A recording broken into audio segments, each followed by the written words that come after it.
Welcome to the deep dive. Today we're getting into something that, well, it touches every single one of us. Yeah. Money. We've got some incredible insights here from Morgan Housel's book, The Psychology of Money. Great book. It really is. And our mission for this deep dive, we want to pull out, say, 7 timeless principles that might actually reshape how you think about wealth, investing, even just your everyday money decisions. Exactly. And these aren't really your standard, do this, don't do that financial tips.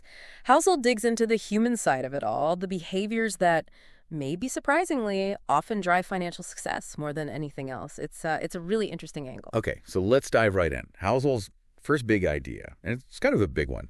Yeah. He says financial success is driven way more by your behavior than by, like, book smarts or technical knowledge. Right. He basically says you don't need an MBA to build real wealth. Yeah. It's such a powerful reframing, isn't it? He suggests that, even really brilliant people, the ones with the complex models, they can trip up. Why? Because they might lack the behavioral discipline. Okay. What matters more is habits, consistency, staying calm when the market goes nuts, or just keep saving steadily. It's more about compounding that consistency, not perfect timing. That makes a lot of sense when you actually stop and think about it. Yeah.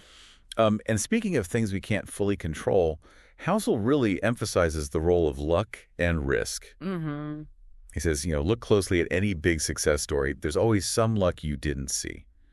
And every failure, some unforeseen risk probably played a part. It definitely puts things in perspective. It kind of encourages a bit of humility when things go right. Yeah. And maybe more understanding when they don't. It's a reminder that, look, outcomes aren't always just about your own effort or skill. Right. Which is why things like diversification or having a safety net are so important, right? Because you can't control everything. Exactly. Yeah. So, okay, given those outside forces, how do we actually take control? Housel points to something maybe unexpected. Saving. Mm-hmm. He makes this really interesting case for saving money even if you don't have a specific goal. Saving, he argues, isn't just for a down payment or whatever. It's real gift. Independence. Oh, that idea of saving for independence. Yeah, that's huge.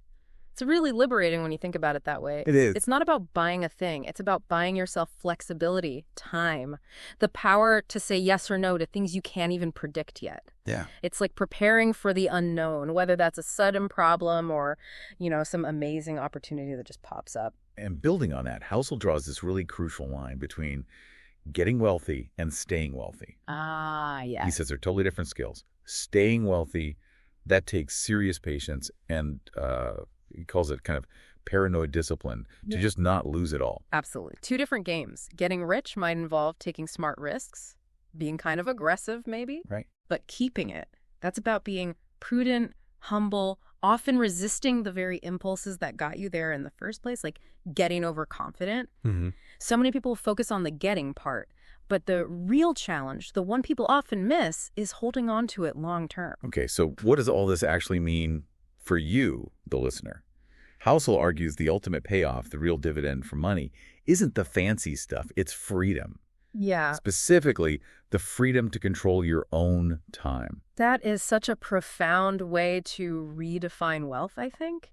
It's not just about the balance sheet. It's about the options it gives you, the control over your most valuable asset, which is time. Totally. The freedom to choose your work or spend time with family or chase a passion project. That's the real power money can offer. And another really good point he makes. Financial decisions aren't always about being perfectly, economically rational. Right. It's more about being reasonable. What feels right for you, what fits your life and your values, that's often the best choice, even if it doesn't look perfect on a spreadsheet. Exactly. It brings the human element back into finance, doesn't it? Like maybe you invest a bit more conservatively than some model says you should. Mm-hmm. But if that helps you sleep at night, well, that's a reasonable choice for you. It's finding what works with your personality, your life situation, not just crunching numbers. And finally, this might be the most powerful idea, maybe the hardest one too. The concept of enough. Ah, yeah. Enough. He says, look, it's human nature to always want more, but knowing when to actually say, okay, this is enough, that's wisdom. He calls it a financial superpower. It really is. And it's tough, right? In a world that's constantly yelling more, more, more. Yeah. Finding contentment with what you have, defining your own finish line. It's not about being cheap. It's about escaping that treadmill where more money just buys more anxiety, not more happiness. Mm-hmm. It's about breaking free from that pressure to just keep chasing. So there you have it.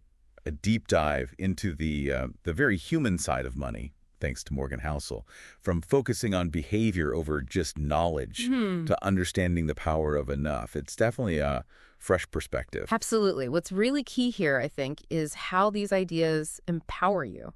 They help you look past just the dollars and cents and to think about how your choices impact your freedom, your time, your overall well-being. It's about building a good life, not just a big bank account. Well said. So as you think about all this, here's something to mull over. If financial success really is more about behavior than pure knowledge, what's one small behavioral tweak you could make starting today that might begin to reshape your own financial future? Something to think about.